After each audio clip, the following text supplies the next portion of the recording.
Electromagnetic theory subject जो है वो पूरा पढ़ने के बाद आपको समझ में ही आ गया होगा कि कितना इम्पोर्टेंट है।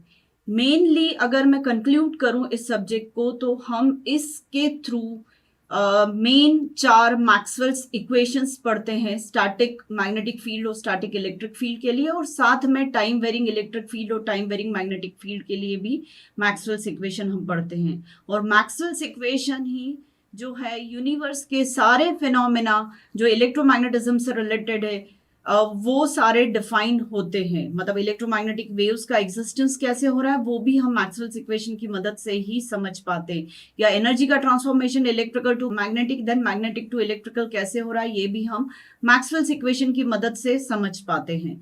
इसके साथ साथ ये सब्जेक्ट इंपॉर्टेंट है इस सेंस में कि इलेक्ट्रिकल इंजीनियरिंग के डिफरेंट सब्जेक्ट्स जो है कहीं ना कहीं उन सब्जेक्ट्स में इलेक्ट्रोमैग्नेटिक थ्योरी के कॉन्सेप्ट्स इन्वॉल्व है। बिना उसके हम इलेक्ट्रिकल इंजीनियरिंग को कंप्लीट समझ ही नहीं सकते जब तक कि इलेक्ट्रोमैग्नेटिज्म के फिनोमेना को हम या कॉन्सेप्ट्स को ना समझे हुए हो तो हम अगला सब्जेक्ट नहीं समझ सकते। इसी तरीके से इलेक्ट्रॉनिक्स एंड कम्युनिकेशन में भी कम्युनिकेशन के डिफरेंट कॉन्सेप्ट्स को समझना है तो हमें इलेक्ट्रोमैग्नेटिक थ्योरी सब्जेक्ट आना ही चाहिए, जिसमें बहुत ही इंपॉर्टेंट जो है वो मैग्नेटिक पोटेंशियल एक टॉपिक है। बिना मैग्नेटिक पोटेंशियल के ना तो हम एंटीना सब्जेक्ट समझ सकते हैं, ना ही कम्युनिकेशन या माइक्रोवेव का कोई कॉन्सेप्ट हम समझ पाएंगे।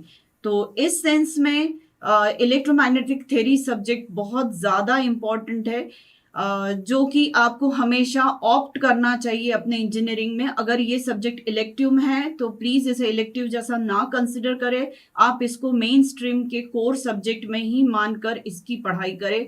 आगे जाके ये गेट में और दूसरे इंटरव्यूज, अगर आप टेक्निकल इंटरव्यूज में भी अपेयर होते हैं तो वहां पर भी आपको इलेक्ट्रोमैग्नेटिक थ्योरी सब्जेक्ट से रिलेटेड कोई ना कोई कॉन्सेप्चुअल क्वेश्चन पूछा जा सकता है। और साथ में यही कॉन्सेप्ट्स जो है वो आपका बेस बनाते हैं बाकी दूसरे सब्जेक्ट्स को समझने के लिए।